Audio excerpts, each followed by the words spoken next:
As the eastern slopes of Simonstown Mountain smoked tonight, firefighting efforts in the area south of Cape Town continued at pace earlier in the day. 5 firefighters sustained injuries, 2 were taken to hospital.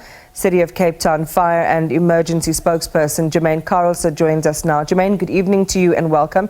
A Herculean and valiant effort launched in the early hours of this morning to put the fires out on the mountain. We understand more than 300 crews deployed. Please just quickly, for viewers who weren't able to keep up with developments today, just sum up that operation for us. Hi, good evening to you and your viewers. Yes, I think there was a valiant effort from all the firefighters, including the City of Cape Town with Table Mountain National Parks, NCC, Volunteer Wildfire Services and DRM volunteers. The wind just picked up the morning just before 1 and it threatened homes on near to Barnett and Horatio Street. But luckily that was averted due to the amount of resources that we had and obviously the tactical plan that was in place. The only building that was damaged was a derelict building that was on the naval base's grounds. And the firefighters that you spoke to about earlier, 2 were hospitalized and they were discharged earlier, and the other 3 just soldiered on during the course of the night. So they're going to be okay, Jermaine? Yes, no, they're okay. We found them. They're in good spirits. They'll be back next shift. I think the next shift will be Friday. Yeah. I mean, you know, as always, these are dangerous situations, life-threatening situations. We have seen fatalities in the past, so it's good to hear that they're going to be okay. Just a quick one on the infrastructure in the environment. Are people's homes safe tonight, especially given that you're monitoring the possibility of flare-ups? Yeah, there were sporadic flare-ups just after 3 this afternoon, and obviously more resources were called upon. We still had the 4 choppers just waterbombing the inaccessible areas. And there were people evacuated on the Rocklands farm. But I think on the positive is that the only one structure, the derelict building, that was destroyed. No homes were destroyed or the families were injured in this case. Any idea on what caused this at this stage?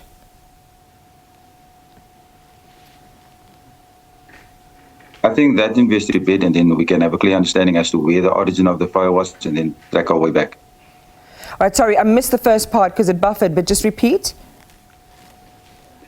Yes, after this fire is now totally extinguished, then we can go and start with the investigation. As we know, it was near to Castle Rock. All right, okay, that's fine. So you have the origin, you'll be able to examine the environment, investigate, and then give us some sense of what the experts are saying. This is a serious situation in the city for the city of Cape Town, in these areas where these fires typically break out. Just share with the public again some of the warnings and precautions, particularly now over the festive season, where you have people who might not be au fait with some of those warnings and precautions coming into the Western Cape and the city of Cape Town. Well, I think we should start off with the emergency number, especially for the visitors that's coming to the mother city during this period. We've got a dedicated number that would be 021 480 7700 from your cell phone, and if you are near to a landline, that would be 107. So we've got callers, emergency call takers ready to take your call, and then from there assistance will be on your way. But I think people should be mindful, especially during this festive period, where I know they all want to have a bribe, but they must be mindful, take into account the weather, the wind direction and that type of stuff, because by these warm and dry conditions and windy conditions is always conducive to runaway fires. Yeah, that is a serious one. As you say, you know, people in just visiting, having a braai, and that can be quite a dangerous activity in those areas where there's a lot of dryness. You ran through that number quite quickly, Jermaine. I know you EMS guys and emergency services personnel work quite quickly, but the rest of us have to catch up. To share with us those 2 numbers again, we'll try and project them as well for our viewers. Yes, my apologies. That would be 021 480 7700, and that's from a cell phone. I think it's best to save that number as one of the contacts and just press maybe one number, one letter, and then it will go through.